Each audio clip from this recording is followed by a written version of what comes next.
Freight brokering isn't dying in 2026, but lazy brokers are, and I'll explain that. The market has stripped out easy money and it's exposed who actually understands margins and chaos and specialization. So in this video, I'm going to show you the real earning range brokers are seeing right now and why small operators like you can outperform billion-dollar third-party brokerages and how to position yourself so downturns work in your favor. Look, I'm going to be straight with you. I've been reading the headlines. You should be terrified. Seriously, like if you're looking at this industry right now and you aren't a little bit scared, I don't know if you're paying enough attention because we just watched the biggest bloodbath in the history of domestic transportation, okay? You saw Yellow Trucking, a giant 99-year-old business gone overnight, bankrupt, 30,000 jobs just like gone, evaporated. And then you saw Convoy, the Uber of trucking, known as the tech darling, that raised nearly $1 billion from guys like Jeff Bezos and Bill Gates, totally collapse, zero. Valued at $3 billion one day, sold for scraps the next. Rates for moving freight hit the floor, diesel prices went through the roof, and thousands upon thousands of brokers closed their doors. And if you're listening to me right now and you're thinking, man, this sounds awful. This is like a terrible time to start a business, Matt. Well, you're right. Okay, especially if you're looking for a get-rich-quick 9-figure Instagram overnight Etsy business hack. If you're what I like to call a tourist, someone who comes and goes. But if you're actually willing to put in the work, this is the greatest opportunity I've seen in the last 15 years. Back in 2021, everyone was a genius. You could have like a SpongeBob SquarePants voice and a laptop and make 6 figures as a freight broker. The government was printing money and people were buying everything on Amazon and there weren't enough trucks to move it, so shippers went to brokers. And you didn't have to be good, you just like had to be there. That's gone. Okay, that party is over. The hangover is here. And that is why 2026 is going to be the year of the professional. The tourists who bought their G-Wagons in 2021, I watched them all sell those cars in 2024. Okay, I watched them go back to those cubicles. They are gone. Okay, the market has been cleansed. So if you want easy money, click off. You can go watch a crypto video. But if you want to know how I managed over $200 million in freight through the good times and more importantly, through the bad times and how to build a business that actually survives when the world is burning down, then stay right here because I'm going to show you exactly how to eat while everyone else is starving. My name is Matt and I'm a recovered, I'd say corporate slave who decided I was done making other people rich. And I didn't have a rich uncle. I didn't have connections. I just had a laptop and a refusal to quit. I've managed over $200 million worth of freight. So I've moved everything from like toilet paper during the pandemic to 40,000 pounds of sugar and water bottles and steel beams. And yes, I'm not kidding, pink teddy bears with fans in their belly from China, and it went down somehow as the most stressful shipment I've ever booked in my life, and it was for a Fortune 100. It was the strangest thing. It was bizarre. And I have dealt with every nightmare scenario that you can possibly imagine. And the reason I'm still here, and the reason our members are still making money while the big tech brokers are collapsing is because, we don't play by the old rules. We use something I call the anti-fragile income model. And most businesses are fragile. If the economy dips, they break. If a customer leaves, they die. And an anti-fragile business gets stronger when things get chaotic. And when the supply chain breaks, shippers get desperate. When shippers get desperate, they don't call a computer program, they call a professional, they call us. And so today, I'm going to break this model down into 3 specific bricks, okay? I'm not just going to give you motivation, I'm going to give you the math, like what is actually working. And so the strategy. By the end of this video, you'll know exactly why the freight recession is actually your best friend. Okay, let's address the elephant in the room. The thing that stops nearly 90% of people from even starting as a freight broker. Won't AI replace me? Okay, why does a shipper need a broker when they have C.H. Robinson or Coyote, the billion-dollar brokerages? Okay, can't a computer match a truck to a load faster than I can now?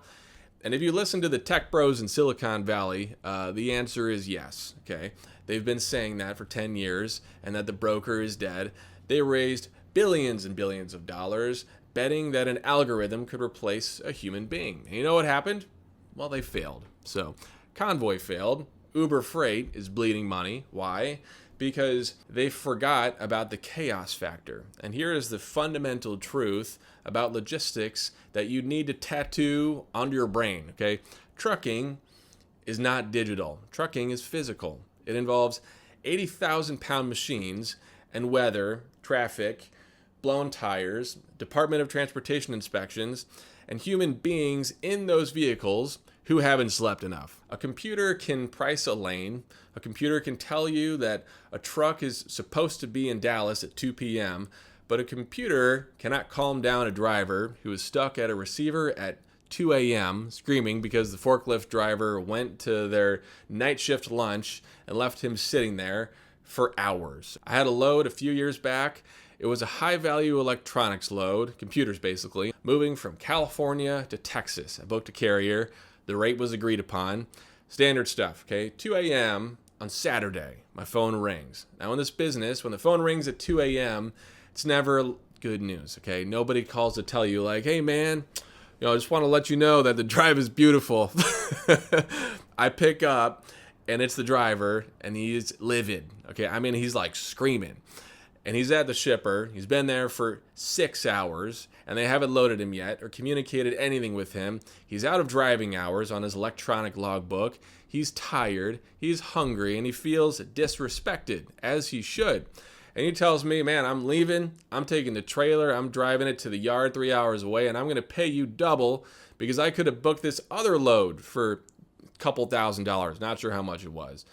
But now let's pause, okay? Let's think about that scenario. If you are a shipper and you used, let's say, the Uber app instead, the $1 billion company, Uber app, and then you book your truck on that app instead of you, the one-man band freight broker, what happens? Okay, they type a complaint into like a chat bot, error 404, driver is angry. Like, the algorithm doesn't know how to negotiate with human range. The AI algorithm, it doesn't know how to de-escalate a guy who feels like his time is being stolen or understand that he's their only hope. And if he leaves, well, they're screwed. And if that shipper used an app instead of me, that driver would be gone. And if he leaves, the supply chain for them is then broken. And the shipper loses their customer who wants those goods. But they didn't use an app. They used me, a one-man band. So I'm on the phone. I'm in my boxers, sitting at the edge of my bed. My heart is pounding. And I don't talk about the contract with the driver. I don't talk about the law. I say, hey, listen, man, I hear you. Okay, you're so right, and they screwed you. It's disrespectful, and I'd be pissed too. I validated him. I let him vent, and I lowered the temperature. Then I say, here's what we're going to do. I'm going to sell you a couple $100 right now outside of any detention fees for dinner and your time, okay, out of my own pocket. Not my shipper's money, my money, because I personally value you and I want to use you again. Then I'm going to call the shipping manager on his personal cell phone because I have that relationship, and I'm going to get you loaded, or I'm going to pay you for a full day layover, okay? He goes quiet. He says, all right, send the money. Okay, I sent the money. I called the manager, I woke him up, I got the truck loaded. The freight moved for this urgent load. And that is the chaos factor, okay? The shipper, it doesn't pay me to find a truck. They can find a truck too. They pay me for peace of mind. They pay me so that, when the world catches on fire at 2 a.m., I'm the one holding the hose, okay? Not them. See, a lot of people think that a broker is just a middleman, like a ticket scalper, and that is wrong. Think of a broker like a travel agent for boxes, okay? If you're just flying to visit your grandma, you book it online, easy. But imagine you're the owner of like a traveling circus, okay? You have elephants, and you have tents, and you have performers, and you have legal permits. If one thing goes wrong, the show doesn't happen. Do you book someone on elephantdoctorai.com? No, you hire a real-life professional who knows what to do when the elephant gets sick. That is what we do. So when people ask me about AI, I laugh, okay? AI is a tool. It's a calculator, and it helps us do a lot of things faster. But until AI can build a relationship, until AI can empathize with a frustrated father of 3 who is driving a truck across the country to feed his family, AI is not a threat. It's an assistant. The anti-fragile model starts with human control. The more chaotic the world gets, hurricanes, strikes, recessions, the more valuable you become, because machines break under stress. Humans adapt. So if you're scared of technology, you're looking at it wrong. Technology clears out the low-level data entry jobs. It clears out the paper pushers, basically. It leaves us, the strategic advisors, and that is what we are building here. Now, having the mindset is one thing, but mindset doesn't pay the mortgage, okay? You need the math. You need to know how much work you need to do to tell your boss to shove it. And the answer is a lot lower than you think. So let's build the second brick. Let's talk money. But I don't want to talk about Lambo money, G-Wagon money. I don't want to talk about private jet money. That stuff is poison, okay? It makes you set goals that are so high that you fail before you start, okay? I want to talk about quit money. I want to talk about the exact dollar amount that you need to walk into your boss's office and hand in your key card and never look back. For the average American working class family to replace a decent salary and cover your benefits, let's say you need to take home $6,000 a month, clean, in your pocket. That's $72,000 a year, post-tax equivalents. That's freedom. Now, how do we get there as a freight broker? A lot of gurus will tell you that you need hundreds of customers, and they'll tell you that you need a call center that's full of employees. They're lying, okay? They are trying to sell you a complex system so you feel like you need them. Now, let's look at the raw numbers. This is the 5-load formula. In freight, you make money on the spread or the margin. And this is the difference between what the shipper pays you and what you pay the trucker. So let's say the shipper pays you $2,000. You pay the trucker $1,800. You keep $200. That $200 is your gross profit. Now let's say margins get a little bit tighter in the future. Let's say 10 years ago, we were making $500, $800 a load, but we're being conservative for this example, okay? We're being anti-fragile. So let's assume a conservative recession-proof average of $175 profit per load. If you are good, it'll be higher, but let's play it safe. So you need $6,000 a month. Okay, let's get your calculator out. 6,000 divided by 175 equals 34.2 loads. Let's round that up to 35 loads a month, and now break that down by week. Okay, there are roughly 4 weeks in a month. 35 loads divided by 4 equals 8.75 loads a week. So let's just say 9 loads a week, 9 loads. If you work a 5-day week, that is less than 2 loads a day. Do you understand how small that is? Like 2 truckloads a day. To move 2 loads a day, you don't need 50 customers. You don't need a marketing department. You need 2 good customers. That's it. And if you find one manufacturer who ships 5 pallets of widgets a week and one produce distributor who ships 4 truckloads of onions a week, you are free. And that is the whole business. But wait, I hear you saying like finding 2 customers, that sounds hard, Matt. Here's the thing. It is hard. And I'm not going to lie to you. But is it harder than working 60 hours in a warehouse or in the truck for the next 40 years until your back gives out or until something gives out? And is it harder than missing your kids' baseball games because your shift manager is a jerk? No. And here's the secret about the math in a recession. When the economy is bad, shippers are looking to save money, and they are auditing their current brokers. They're realizing that the big brokerages, the guys with the fancy offices in Chicago and New York, are ripping them off, okay? They are open to a conversation with someone like you, someone lean, someone hungry, and someone who says, hey, I'm not a giant corporation, it's just me. I'm going to answer the phone when you call, and I can do it for $50 less than the big guys because I don't have the same overhead as they do. And this is the lifestyle reverse engineer. Don't start trying to build $1 million empire. Start trying to build a 9 load a week business. And once you hit 9 loads, you have quit your job. Okay, you have your time back now. And then if you want to scale to 20 loads or 50 loads or hire agents, you can. But you can do it from a position of freedom. not desperation. Now, I know what you're thinking next. Okay, I get the math, 9 loads, but what am I moving? Okay, there's trucks everywhere. Everyone is fighting for the same freight. Yes, you're right. And if you try to move what everyone else is moving, you're going to starve. Okay, if you try to move dry vans, like basically the regular trucks that you see on the highway with general freight, you are fighting with every other broker in the country. It's a Shark Tank. So let's not go there for this example, okay? We're going to go to the golden lanes, okay? This is the third brick of the anti-fragile model, and this is how you bypass the competition. Now let's talk about where the real money is hiding in 2026. If you take nothing else away from this video, take this. Generalists die in recessions. Specialists get rich. So when the market crashes, the first thing that stops moving is cheap consumer crap like plastic toys and cheap furniture and throw pillows, okay?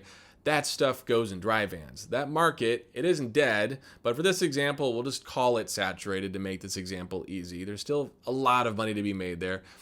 Every tourist, come and go broker knows that what a dry van is, okay? It's easy, it's a low barrier to entry, and because it's easy, the margins are garbage, okay? You might make 50 bucks on a load, but to hit your goal of $6,000 a month at $50 a load, you need to move 120 loads a month, and that is impossible for one person. So we don't do dry van, okay? We look for the golden lanes, and a golden lane is the type of freight that has 3 characteristics, okay? Complexity, okay, so it's a hard move. Urgency, it has to get there right now, and necessity, so people need it to survive. And in 2026, there are 3 specific lanes that I'm betting on. Number 1 is refrigerated freight, or reefers, okay? People have to eat, and I don't care if the stock market crashes, I don't care if unemployment hits 10%, people will still buy chicken, okay? They will still buy milk, they will still buy frozen vegetables. Food is recession proof. Reefer units are harder to manage. The temperature has to be right. If a unit fails and the ice cream melts, you have a claim. And because it's harder, tourist brokers are scared of it. Because it's harder, shippers pay more. So be the frozen chicken guy and know everything about transporting poultry. And if you own that niche, you never go hungry. Okay. Number 2 is flatbeds and infrastructure. Okay. Look at the government spending. The one thing governments do in a recession to stimulate the economy is build stuff. Roads, bridges, power plants. That requires steel and concrete and pipes and lumber and oversized equipment. You can't put a 60-foot steel beam in a van. You need a flatbed. Flatbedding is a skill. You have to know about tarps and chains and weight distribution. It scares the lazy brokers away. But if you're the guy who knows how to move steel pipe for a construction project, you then become essential. Number 3 is hazmat, okay, like chemicals or paint or batteries. And to move this, the driver needs a special endorsement and the carrier needs more insurance. You need to be more careful. Higher barrier to entry equals higher margins. And while the dry van guys are fighting over a load of toilet paper for a $25 profit, the hazmat broker is moving a load of industrial solvent for a $400 profit. We want to work smarter, okay, not harder. And the strategy here is identity. Do not be a freight broker. That sounds like a telemarketer, okay? Be the heavy haul specialist. Be the produce logistics partner. Be the hazmat guy. And when you cold call a shipper and say, hey, I'm a freight broker, do you have any loads? They hang up. Okay, they get 50 of those calls a day. But when you call a steel mill and you say, hey, I see you guys are shipping oversized beams out of Gary, Indiana, and I specialize in flatbed transport for the steel industry, and I have a few trucks in your area right now that are looking for a heavy haul. Now, you're not a pest, okay? You're now a resource, and now you're speaking their language. And no, not everyone is going to say yes, okay? But this is how you get your first 2 customers. You don't cast a super wide net, you use a spear. And you pick a golden lane. You learn the language of that lane, and then you dominate it. So let's look at the anti-fragile model again, okay? The base is human control. You embrace the chaos that AI can't handle. You sell peace of mind. The middle is the math. Okay, you don't aim for the moon. You aim for 9 loads a week to buy your freedom. And the peak is Golden Lanes. Okay, you specialize in difficult, essential freight that pays higher margins and scares away the competition. And this structure does not break when the market dips. It gets tighter, it gets more efficient. So you're pumped up now, maybe. You see the path. You understand that the freight recession is actually just a clearance sale on opportunity.